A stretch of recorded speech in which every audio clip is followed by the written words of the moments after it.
All right, here we go. Brand new stuff just for you guys. If your girlfriend's name is Sharon,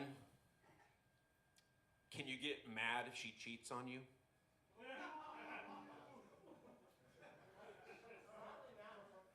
Give it a moment.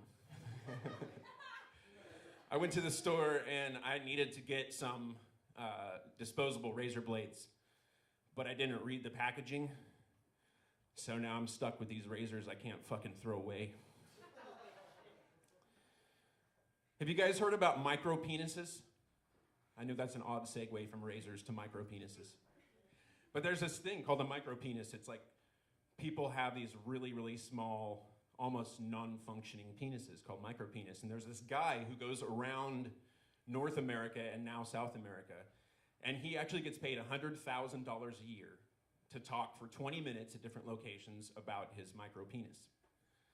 So I guess they're worth more if they're smaller, because I don't get paid very much money to talk for 20 minutes.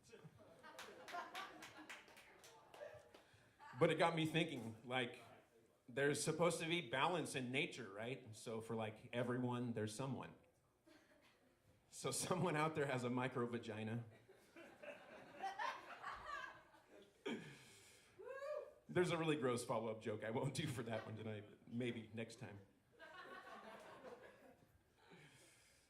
I think a really cool superpower to have would be to be able to shoot angry bees out of your fingers.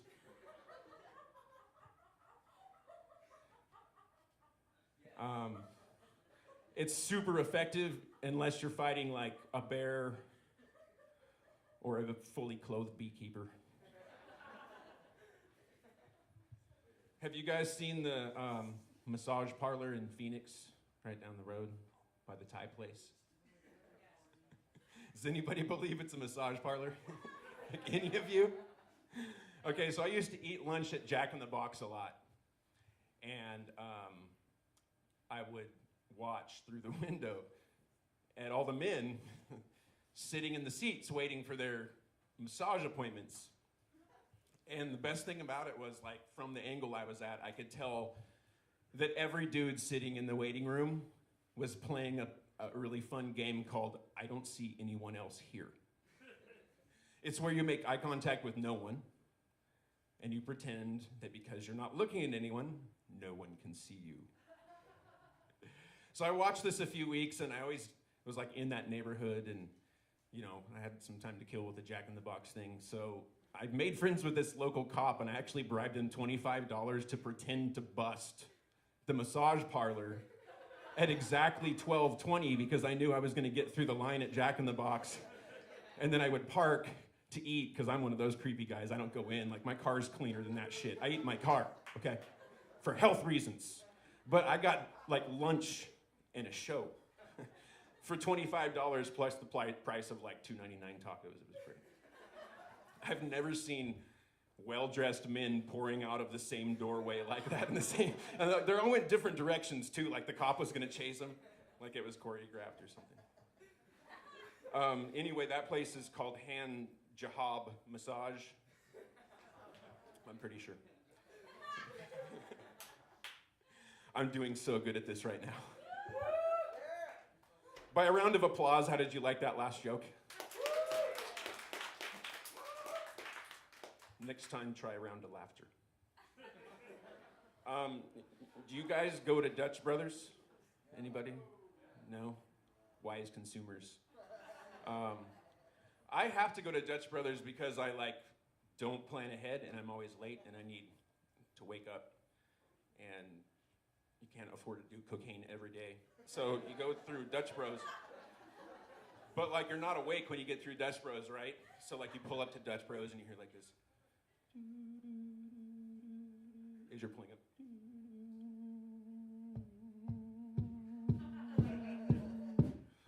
Big booty-os, get hood rat, hoochie mama. You know, like that kind of bullshit at like 5 a.m, okay?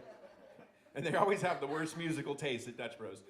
So I pull in there, I'm like subjected to this kind of shit, and the girl always has one, and this is a horrible joke, but the girl always has one of those voices like she might have been molested, like that super high-pitched little kid voice. So it's 5 in the morning. She's like, hi.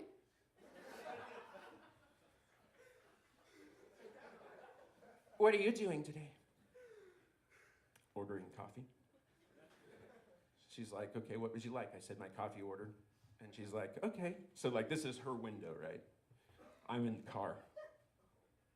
So this is her. What would you like with your coffee today? And I'm like still not even awake enough to know that she's coming on to me for a tip. So it started making me think like, look at me, right? How little is she getting paid that it's worth $1 tip for her to like come through my car window? There's got to be like labor laws that are being violated. But the worst part is like she's so far in my car, and I'm just trying to like get my coffee and go. I used to be able to go to Michael in downtown grounds, get good conversation.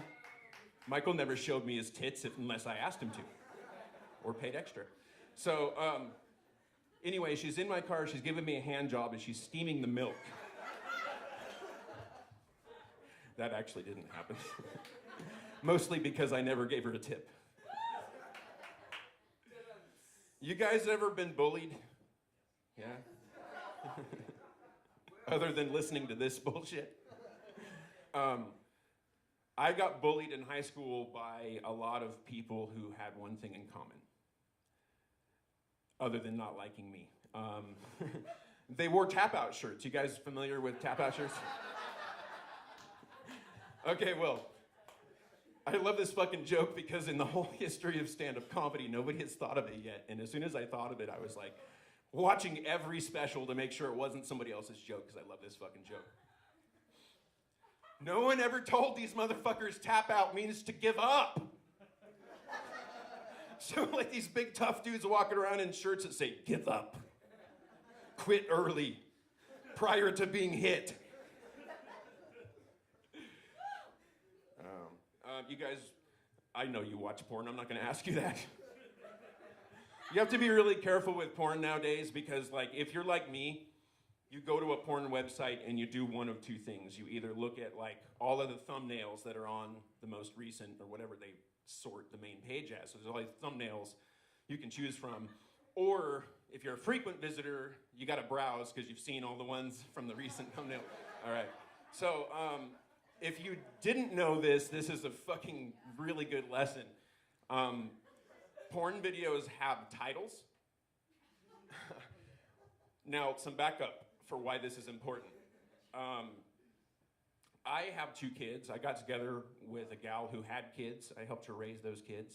They're now 11 and 13, which makes me a stepfather, which isn't normally that big of a deal unless you read porn titles nowadays, because like every other video is like stepfather, stepdaughter, right? They're horrible. They're like really fucking gross things that you would never actually click on. If you even could see them, but you can't because they just show you the thumbnail and the first 8 letters, and you're like, oh, Step Brothers Part 3, you know, or whatever you think it is.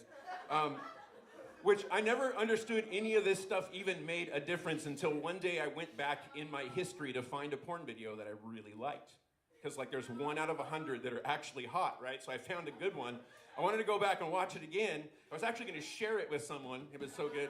And so I clicked on my history, and guess what it shows on the history? No thumbnails, just titles. Stepdaughter porn, stepson porn, stepbrother porn, brother-sister porn, mother-daughter-cousin porn. You know, like all of it. So anyway, let my mistake be your lesson. I have a lot of material about sex, and so I thought I would do a few different things, but there's one thing that I really want to go over with you guys. You need to talk about what you want in the bedroom. It's really important because a lot of times your partner wants something really bad and they just never tell you because they think you're going to judge them or whatever it is, and it might be something you love if you only knew, right? So it's important. I was dating a girl. We had a really hard time. We were great in bed together, but we had a hard time talking about it. It was really awkward to talk about sex. And eventually, after like some weird awkward nights, it was like, okay, we got to talk about this. And as it turns out, all she really wanted that I wasn't doing for her was she wanted to be choked.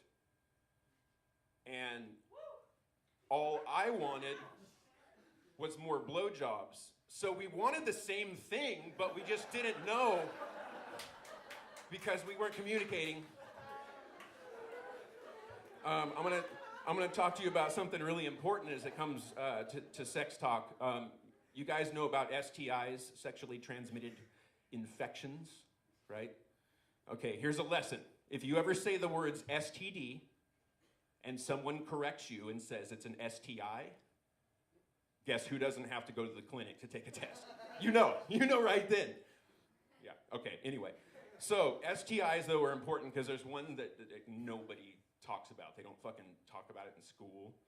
And it's dangerous because it's like the only STI that you can actually give to somebody else without even having sexual contact. It's called feelings, and it's really fucked up. Because once you catch feelings, it starts off small, and then you keep having these outbreaks, and pretty soon you pass it on to the other person on accident, you know? And then the rest of their life, they have feelings from you. And that's only awkward if you can't catch feelings because you're immune. The reason I'm immune to feelings is because I participated in something called an orgy. Have you guys ever participated in an orgy? Show of hands, anybody? That's right, because anybody who's gone to an orgy doesn't fucking say it. So that's right. I'm passing out invites to everybody. That was the great answer. If you haven't been in an orgy, I have a great way of describing what it's like for you. Imagine that you're at dinner with at least 4 people. And dinner's going great, everything's awesome, and then like your food comes and you're enjoying your food, and then all of a sudden, someone reaches across the table and they start eating your side dish. And you're like, oh, okay. So you know, like, all right, well, I guess maybe I should eat off their plate a little bit. And so you grab like some bread. Then pretty soon 2 people are eating off of your plate. And now you can only eat off the plate of the person right in front of you because these 2 people are in the way. And then pretty soon everyone's eating off of everyone's plate. And then you get kicked out of the restaurant. The problem with orgies, I actually hosted an orgy one time, and I did, it's true. But they're really stuck-up people. Like, they're like a close-knit group. They're really stuck-up people, and like, they didn't let me back in the house until it was over. And that's disappointing. So I dated both a really, really young person recently and also a person much older than me, a woman of a certain age. The younger woman was like way outside of my comfort zone, really young. And You need to clarify really young at this point. she's legal. And it wasn't barely legal. It wasn't like MTV barely legal or any bullshit like that. She's like definitely legal by at least like a few years. And so I was really tripped out. She was interested in me because I'm about to turn 40, right? But we got to talking and I thought it was gonna be strange. Like, what are we gonna talk about? But she's really intelligent, like super intelligent. Turns out she's into archaeology, which I thought was cool. She didn't tell me that, but obviously she digs fossils.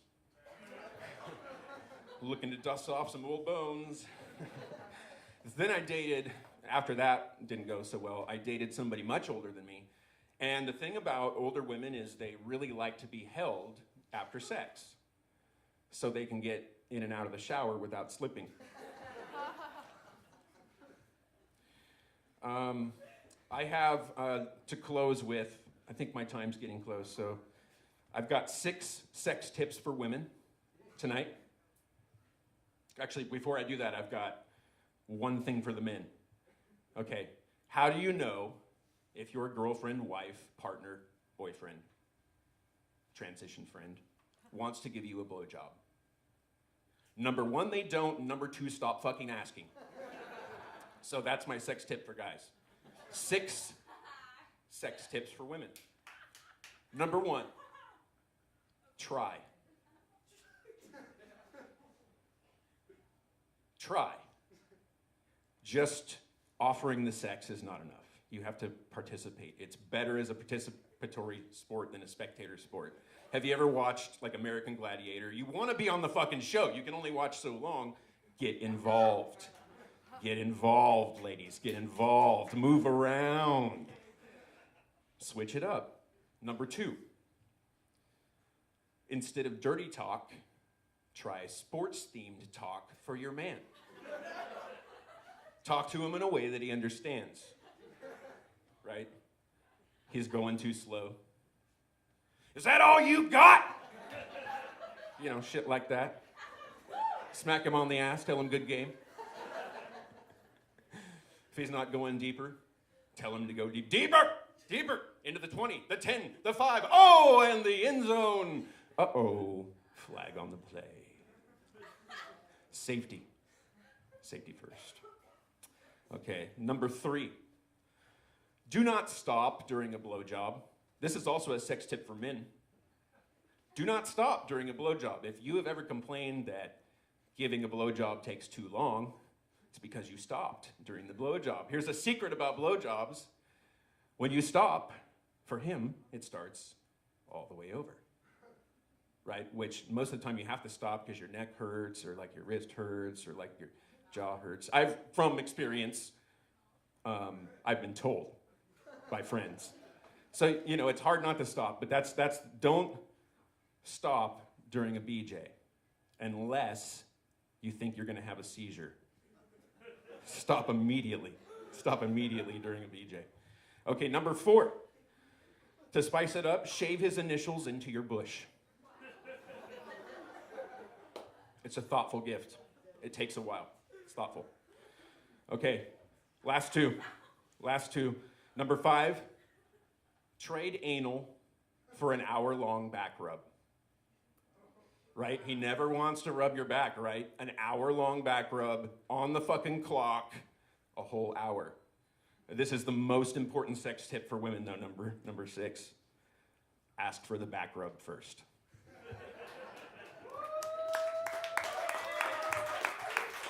Keep it going for Matty.